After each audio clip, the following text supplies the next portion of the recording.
Hi, I'm Naima Hussein, and I am the Director of Upward Bound Math and Science Program at Cuyahoga Community College in Cleveland, Ohio, and I'm back again in part 2 of the program regulations for the Upward Bound and Upward Bound Math and Science program.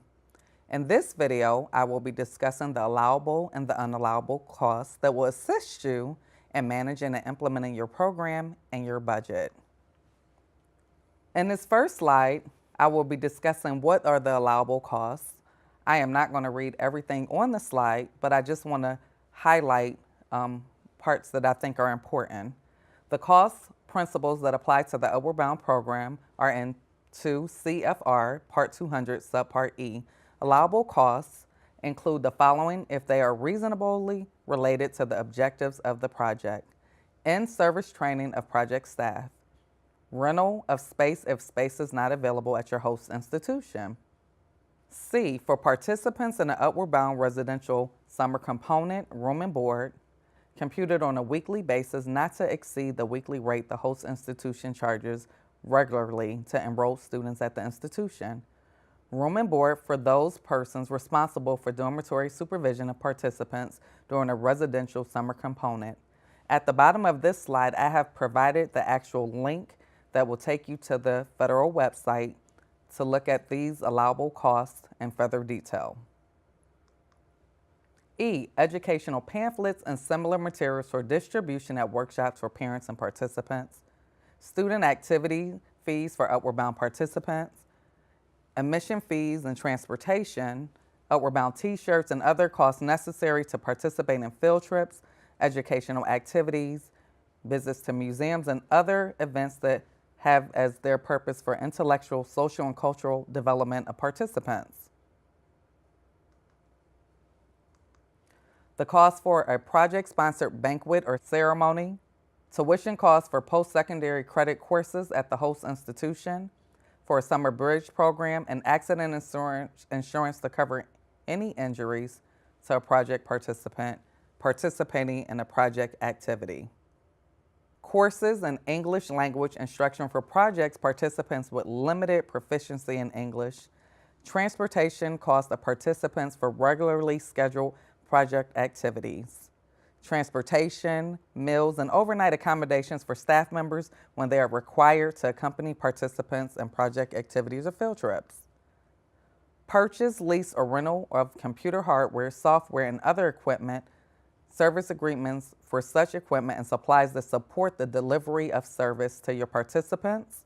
Purchase, lease, or rental of computer equipment and software or service agreements for such equipment and supplies to assist with managing your program. Fees required for college admission applications or entrance examinations if a waiver fee is unavailable. Tuition costs for courses that are a part of a rigorous secondary school program of study. The grantee demonstrates to the Secretary's satisfaction that using grant funds is the most effective way to deliver the course or courses necessary. The course is taken through an accredited institution. The course is comparable in content and rigor to courses that are part of the rigorous secondary school program, and the secondary school accepts the course as meeting one or more of the course requirements towards graduation. A waiver of tuition costs are unavailable. The tuition is paid with Upward Bound grant funds to an institution of higher education on behalf of the participant, and the Upward Bound project pays no more than the equivalent of 2 courses for a participant each school year. What are unallowable costs? Costs that may not be charged against a grant under this program include the following: research not directly related to the evaluation or improvement of your program, meals for staff except as provided in 645.40, which is normally not provided to staff if they are not working with the students on an activity or field trip. Room and board for administrative and instructional staff personnel who do not have responsibility for the dormitory supervision of project participants. Room and board for participants in veteran Upward Bound projects, construction, renovation, or remodeling of any facilities, and tuition, stipends, or any other form of student financial aid for project staff beyond that which is provided to employees by their fringe benefit package.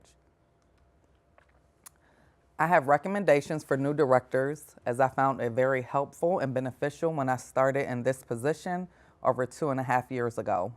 Review your grant award notification. Review the itemized budget for your current grant year.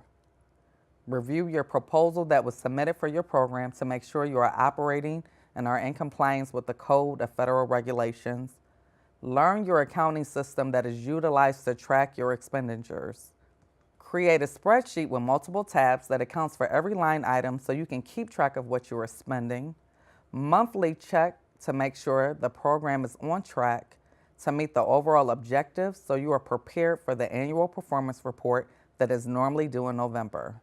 Meet with your staff on a bi-weekly basis to make sure everyone are progressing towards meeting the grant objectives, and meet with other TRIO directors to leverage your resources. The recommendations I provided to you were very beneficial, as I've previously stated, in managing and implementing my program and budget. Thank you, and if you have any further questions, please contact Michelle Knox.